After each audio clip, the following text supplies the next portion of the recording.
Oke, balik lagi di second gadget dan kali ini saya menggunakan Huawei P40 regular ya, yang 5G, yang biasa, non Pro, non Plus, non Pro Plus.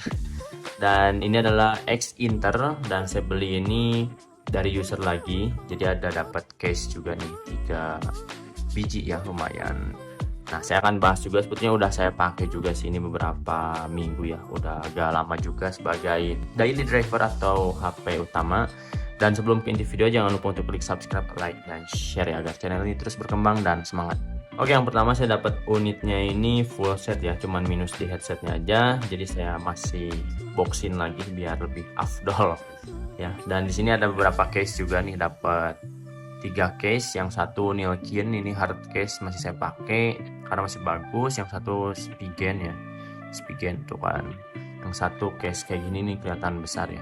Jadi saya simpen juga, udah agak lecet-lecet karena saya lebih nyari yang compact, makanya saya pilih Huawei P40 ini karena memang bosan pakai Pixel. Terus tadinya mau Samsung S21, cuman ada banyak masalah di layar ya, sehingga saya ambil yang Huawei P40 biasa. Kenapa nggak yang reguler?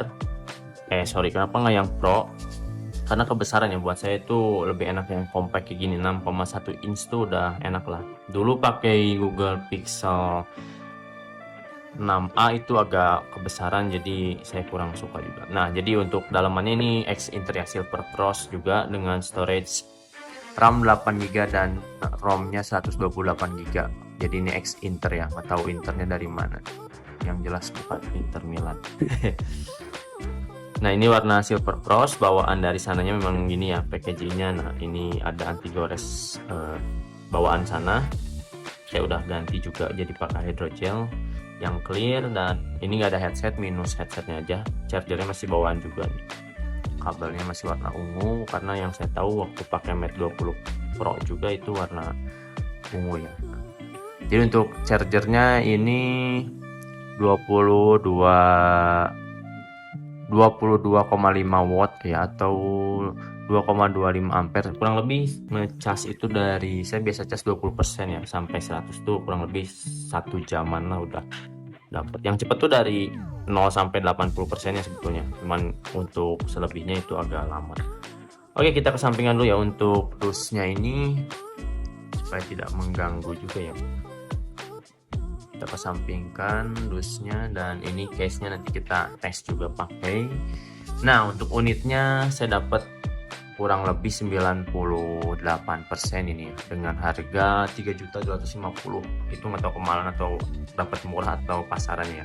Bisa komen di bawah, karena saya lihat itu untuk yang resmi harganya 4.900.000, 3.900.000, 4 juta ke atas lah. Dan ini udah pakai hydrogel clear tuh. Kenapa saya nggak pakai tempered glass? Karena dari semenjak pakai Samsung Note 10 ya, itu jadi emang saya suka pakai hydrogel, karena untuk biometriknya kan ini pakai fingerprint under display juga ya, masih optical, jadi biar lebih sensitif. Terus ada juga Face ID-nya ya, kayak iPhone gitu ya. Biometriknya pakai infrared juga, jadi lebih akurat, lebih cepat, bisa di kondisi low light. Nah, pertama kita bahas dulu untuk kondisinya ya. Saya nggak akan bahas spek dari si P40 ini karena di GSM Arena pun udah ada ya. Cuman saya lebih ke build quality. Kesan pertama pegang HP ya, ini yang Mate 20 sebetulnya bagus juga sih itu ya. Cuman ini kan seri lebih mudanya ya, 2020. Dan ini bener-bener saya dulu pengen banget, cuman harganya masih nggak ngotak gitu ya. Kenapa keluaran 2020 Pixel 5 aja yang digoreng 3 juta. Tapi ya jauh sih kalau dibilang build quality dari Pixel itu. Saya emang suka dulu Pixel 5, cuman kurang suka lah. Jadi sukanya ini nih, ini bener-bener compact yang P40 ini. Nah, cuman lecet di sini aja nih buat charger. Karena dari sananya tuh udah dapet case, ada anti gores anti gores kamera juga. Apakah ada flare? Enggak ya, nggak ada flare nih. Tuh kan, udah ada anti goresnya juga. Terus saya ganti hydrogelnya sendiri nih, jadi pakai yang clear karena biar kelihatan aja. Tuh kan, lebih ngefokus, lebih enak ya. Saya ganti dulu wallpapernya biar ke bawaannya tuh yang ini kalau nggak salah. Oh, yang pertama saya akan bahas softwarenya dulu. Di sini saya dapat MIUI 12, cuman udah bener-bener gak ada GMS-nya ya. Ini masih sama MIUI 12 tuh kayak yang Mate 20 Pro, tapi ada beberapa antara fitur Mate sama P itu beda di fiturnya. Ada beberapa yang kayak Halo EMI ya kalau nggak salah, yang buat find device kita gitu. Terus masih ada beberapa juga sih, saya lupa yang di Mate itu. Yang pertama ya, saya softwarenya dulu ya, bahas softwarenya dulu. Saya benar-benar pakai HMS, full HMS ya, dibantu juga G-Space ini untuk saya absensi kantor. Terus ada mobile CKN, ada Gojek, terus YouTube, OLX, terus aplikasi Axis karena saya pakai Axis juga ya, dual SIM. Nah itu beberapa nggak bisa dijalankan di HMS karena butuh verifikasi Google Play di situnya, si tulisannya. Jadi akhirnya saya install G-Space. Kenapa nggak pakai Micro G? Karena ini udah unit rewrite ya dengan email Huawei Mate 30 Pro. Oke, saya akan cek dulu ya. Nah, untuk emailnya udah di rewrite juga jadi Mate 30 Pro 5G. So, jadi apakah aman? Ya aman, bisa menggunakan semua kartu yang ada di Indonesia ya. Pakai provider Indonesia, ada kan di sini ada Telkomsel tuh. Nah, ada Telkomsel kan, jadi biar lebih aman dan harganya pun lebih murah. Oke, kesan pertama emang dari HMS tuh lebih enteng juga ya, lebih enak menurut saya nih. Saya ada beberapa aplikasi juga yang diinstal dapat dari app Galleria. Sorry, ngeblur. Kayak mobile banking ini masih bisa semua ya. Shopee, Tokopedia, XL kayak gitu ya. PUBG pun bisa, loginnya saya pakai Facebook. Terus apalagi ya yang saya suka tuh dari HMS tuh lebih irit baterai juga ya. Saya dapat baterainya itu 81%. Nah untuk kapasitas maksimumnya ini udah dikalibrasi kurang lebih semingguan lah, dia bisa muncul 81%. Berarti di 3000 hitungannya gini ya,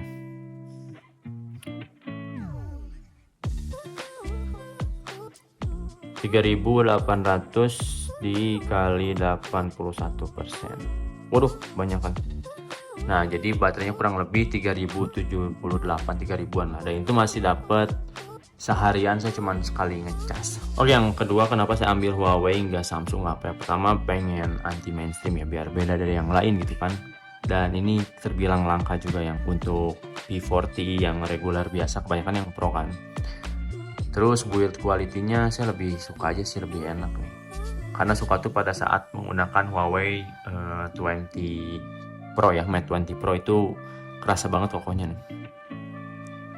Lalu fitur-fiturnya yang ada di MIUI ini kepake banget ya, kayak buat nampilin Edge ya di sini. Nah, kayak terjemah, ini terjemahnya dari Microsoft.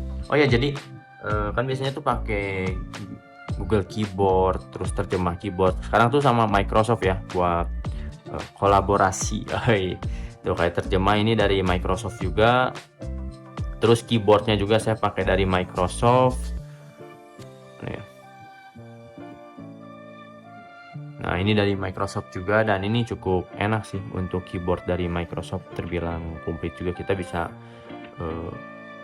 translate langsung tuh kan, bahasa Indonesia ke Inggris. Terus ini untuk aplikasi translate-nya pun komplit juga, bisa kayak kita untuk berbicara, voice, kamera. Saya coba ya.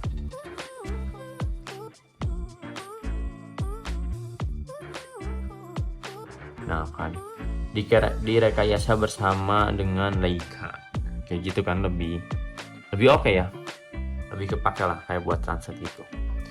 Yang kedua kameranya, yang ketiga sorry, kameranya ini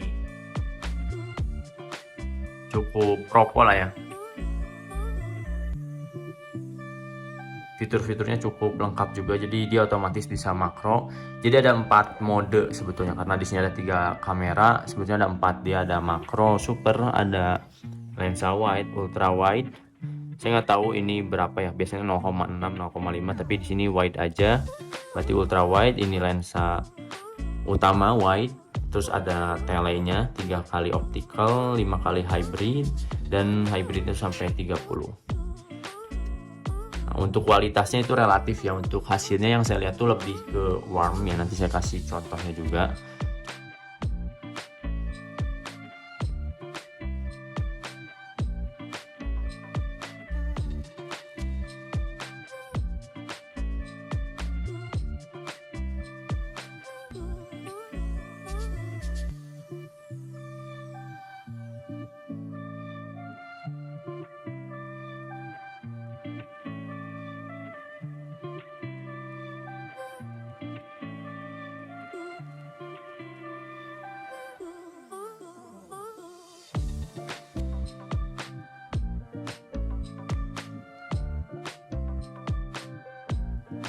Perekaman 1080p 60 fps menggunakan Huawei P45. Ini menggunakan lensa utama dan saya menggunakan motor. Untuk stabilannya seperti ini. Cuman lebih natural sama detailnya lebih kena. Oke, yang keempat di sini fitur-fitur dari kayak fitur gesturnya ya, gerak. Saya jarang aktifin juga, cuman lumayan kepake sih gerak layang kayak gini. Kayak misalkan screenshot dari jauh nih, kan. Nah itu lumayan kepake juga sih, kayak buat ngamerin aja sih sebetulnya, karena nggak begitu kepake juga ya.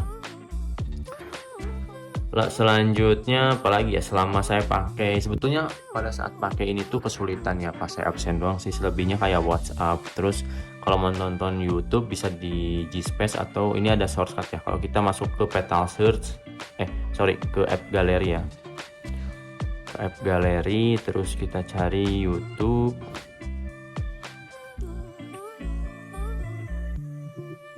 Nah dibuka itu jadi shortcut ke websitenya, cuman tampilannya tetap tampilan di smartphone ya, enggak kayak di desktop gitu kan. Makanya saya jadiin shortcut di sini, jadi cuma tinggal buka kita otomatis ya. Gitulah, emang agak sedikit ribet sedikit, cuman saya nyaman pakai ini karena pertama ya adem ya. Saya main PUBG pun ketimbang yang iPhone 11 Pro teman saya itu ngeframe, padahal sama-sama kita udah main dengan durasi yang sama ya. Saya lebih enak pakai ini karena adem. Untuk settingannya dapet di Smooth Extreme. Nah ini maaf di cut ya tadi, jadi saya dapetnya tuh di Smooth Extreme. Tadi agak lama soalnya loadingnya tuh kan, kelihatan. Nah jadi untuk terbilang optimasi Kirin 990 ini cukup enak sih menurut saya, lebih adem, enteng, ringan, irit baterai ya. Oke, jadi kesimpulannya gimana buat si Huawei P40 ini, apakah masih layak digunakan untuk HP daily atau kurang ya? Kalau saya pribadi nih, saya emang pertama saya nggak mau mainstream ya pada saat ketika nih pakai beberapa case ya. Ini emang udah agak jelek ya, udah putar si case-nya, tapi lumayan. Pertama kayak gini ya, kalau case-nya yang ini tampilnya kayak gini dia. Kalau masih bagus ya masih pakai, cuman kelihatan lebih besar. Ini lebih bongsor juga tuh, tangan saya jadi sulit. Tapi ini emang wah, ini lumayan bagus nih. Yes, susah. Ini Spigen ya. Saya sebetulnya kurang suka yang motif kayak gini ya, cuman karena dikasih ya ambil aja tuh kan.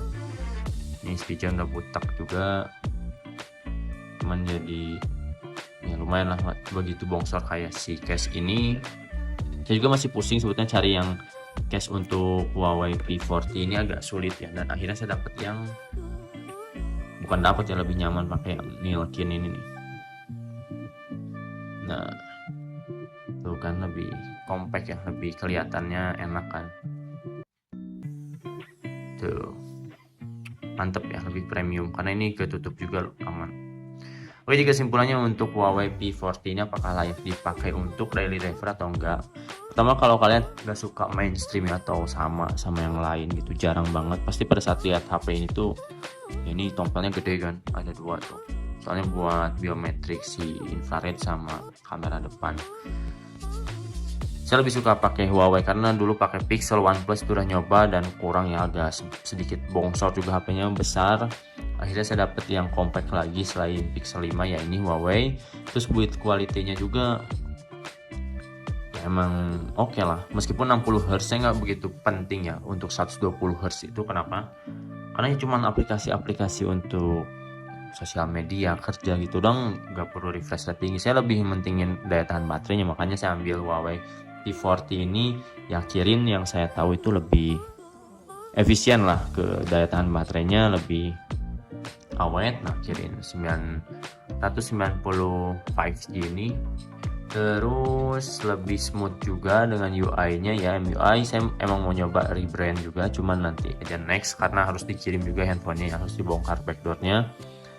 Terus soal kamera ya, ini cukup melimpah juga ya, si fitur-fiturnya ada bukan lensa kayak buat blur belakangnya bokeh gitu. Ini mode malam, potret, foto biasa. Kamera depannya pun 32 megapiksel, cukup oke lah. Kayak videonya juga ini udah bisa 4K 60 fps ya. Nah, dia udah bisa 4K 60 fps. Cuman saya setting Full HD aja karena ya besar-besar, terlalu besar sih lumayan ngirim datanya kan lama juga tuh, makan kapasitas. Pro lainnya tuh kan cukup banyak juga ya, kayak slow motion, monokrom, lensa cahaya. Kayak buat apa ya lensa cahaya itu ya, apa ya, ini diklik nih namanya, nah kayak gini nih, bikin kayak gini lah, cahaya-cahaya gitu ya. Terus di bawah air, kalau dibawa ke bawah air. Terus ini makro super ini oke sih menurut saya, makro super ini asal ada cahaya yang banyak ya, yang bagus. Terus tampilan ganda, nah dia bakal muncul dua, ini lensanya ultra wide sama lensa wide sama telenya aktif nih. Tampilan ganda, cuman nggak bisa diubah ya, cuman gini aja sih. Oke, mungkin sekian review dari Huawei P40 5G yang regular biasa. Semoga video ini bermanfaat, dan apabila ada kekurangan bisa kalian tambah di komen. Sampai jumpa di video selanjutnya. Bye bye.